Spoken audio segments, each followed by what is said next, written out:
Painted application ધોરણ 6 થી 12ના વિદ્યાર્થીઓ માટે અપડેટ થઈ ચૂકી છે. આ એપ્લિકેશનમાં શું છે? બધા જ વિષયના વિડીયોઝ છે. ગુજરાતની બેસ્ટ ફેકલ્ટી દ્વારા લાઈવ લેક્ચર્સ છે. આઈએમપી પ્રશ્ન છે, ટેસ્ટ સિરીઝ છે અને ગુજરાતના તમામ વિદ્યાર્થીઓ સાથે તમે તમારી કમ્પેરિઝન કરી શકો છો. ગેમિફિકેશન છે અને બીજું ઘણું બધું. તો તમે એપ્લિકેશન ડાઉનલોડ ન કરી હોય તો ડિસ્ક્રિપ્શનમાં લિંક આપી છે. હમણાં જ પ્લે સ્ટોર ઉપર જાઓ અને એપ્લિકેશન ડાઉનલોડ કરો. ઘરે બેઠીને સરસ મજાનું ગુજરાતની જોરદાર ફેકલ્ટી સાથે ભણો, સારા માર્ક્સે પાસ થાઓ. બહુ ઈઝી છે, સાવ એટલે સાવ ઈઝી દાખલો. એક જ વર્તુળની જીવા અને તેની ત્રિજ્યા સમાન છે. હું કીધું? વર્તુળની જીવા અને ત્રિજ્યા. હાલો જાગતા રહેજો. આ વર્તુળ દોર્યું, આ એની જીવા છે. જીવા અને ત્રિજ્યા કેવી કીધી? સમાન કીધું. બરાબર ને? તો હું અહીંયા ત્રિજ્યા દોરી. જીવા અને ત્રિજ્યા સમાન એટલે કે આવડી આ જીવા અને આ વર્તુળની ત્રિજ્યા થઈ, આ વર્તુળની શું થઈ? ત્રિજ્યા. તો મતલબ શું થાય? મતલબ એવો થાય કે ત્રણેય બાજુ કેવી છે? સમાન છે. થાય કે ન થાય? જીવા અને ત્રિજ્યા કેવી છે ભાઈ? સમાન. ઓકે, હવે મને એમ કહો, ઓ એ બી એ કેવો ત્રિકોણ બન્યો? ત્રણેય બાજુ સમાન છે તો એને કેવું કહેવાય? કેવો ત્રિકોણ કહેવાય? જેની ત્રણેય બાજુ સમાન હોય એને શું કહેવાય? સમબાજુ ત્રિકોણ. તો આપણે લખી દઉં અહીંયા કે ભાઈ ત્રિકોણ ઓ એ બી સમબાજુ ત્રિકોણ છે. કેવો ત્રિકોણ છે ભાઈ? ત્રિકોણ છે. કોઈને કઈ ડાઉટ ભાઈ? સમબાજુ ત્રિકોણમાં ત્રણ બાજુ સમાન હોય, ત્રણેય ખૂણા સમાન હોય. તો સમાન એટલે ભાઈ તો કે આપણે આ વચ્ચેનો ખૂણો ગોતવો છે, એટલે ખૂણો એ ઓ બી બરાબર ત્રિકોણના ત્રણેય ખૂણાનો સરવાળો. એને ભાંગ્યા કેટલા કરવાના? 3. કારણ કે 3 ખૂણા હોય ને ત્રિકોણમાં, એટલે મતલબ એઓ બી કેટલાનો મળે ભાઈ? 60 ડિગ્રીનો મળે. કેટલા ડિગ્રીનો મળે? આમાં કોઈને કઈ ડાઉટ છે ભાઈ? હાલો એક જ મિનિટ. ઓ ભાઈ હું આ લાઈન બધી પૂછી નાખું, એ તો તમને સમજાવવા માટે કરી હતી. તો આપણને મળી ગયું ભાઈ કે આવડો આ ખૂણો છે એ કેટલાનો છે? 60 અંશ. કોઈને કઈ ડાઉટ? આગળ વાત છે. આ જીવાને લઘુચાપ પરનું કોઈ એક બિંદુ, આ લઘુચાપ કહેવાય ને, આ નાના ભાગમાં હોય એને શું કહેવાય? લઘુચાપ. બોલો હું નામ આપવું છે? બિંદુ નામ હું આપું? એ બી આવી ગયું, સી આપી દો. હાલો સી. એટલે આપણે આવડું આ ગોતવાનું છે, એસીબી ગોતવાનું છે. શું ગોતવાનું છે? ઓકે. અને ગુરુચાપ આગળ એક બિંદુ, તો અહીંયા ગુરુચાપ આગળ અહીંયા એક બિંદુ લઈ લો. બોલો અહીંયા શું નામ આપું? ડી નામ આપી દઉં. તો આ એ અને ડી જોડી દો. ઓકે હાલો કોઈને કઈ ડાઉટ છે? તો આપણે આવડો આ ખૂણો નીચેનો અને આવડો આ ખૂણો ઉપરનો બે ગોતવાનો. તો પેલા ઉપરનો ખૂણો ગોતી લઈએ. આપણને નિયમ ખબર જ છે કે ભાઈ આવડો આ એડીબી એ અડધો છે. કોનો અડધો છે? 60 અંશનો. પણ એનું નામ શું? એઓ બી. શું નામ કહેવાય?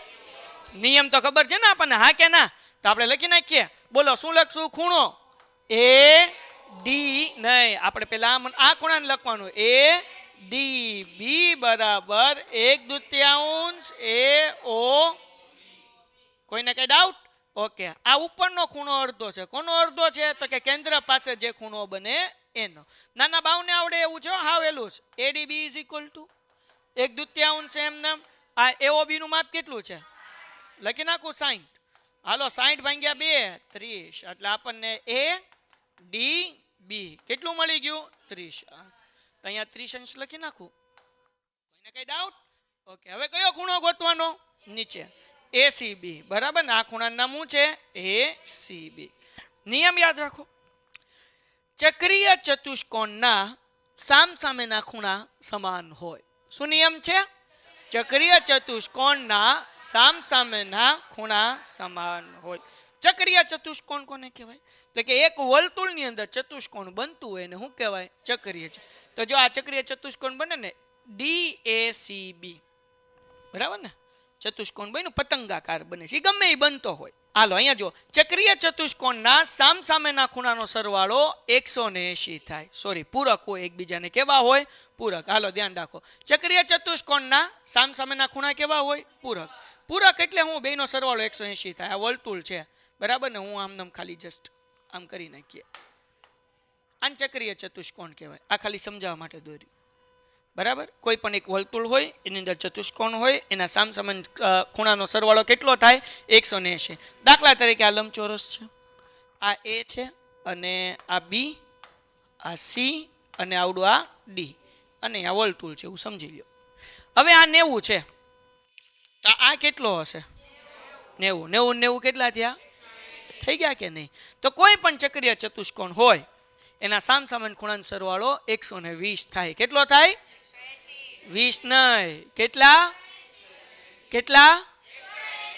તો સામસામેના ખૂણાનો સરવાળો કેટલો થાય? 180. તો આ ખૂણો ડી વત્તા ખૂણો સી બરાબર 180. તો ખાલી ડી લખો તો લખી શકાય, પણ આપણે ખાલી ડી નથી લખતા, આપણે આખું નામ લખીએ. તો આખું નામ કેમ લખાશે? એ ડી બી. એ ડી બી. હવે એવી રીતના આ ખૂણાનું નામ કેમ લખાશે? એ, બોલો બધાય, ઇઝ ઇક્વલ ટુ, કારણ શું લખવાનું ભાઈ?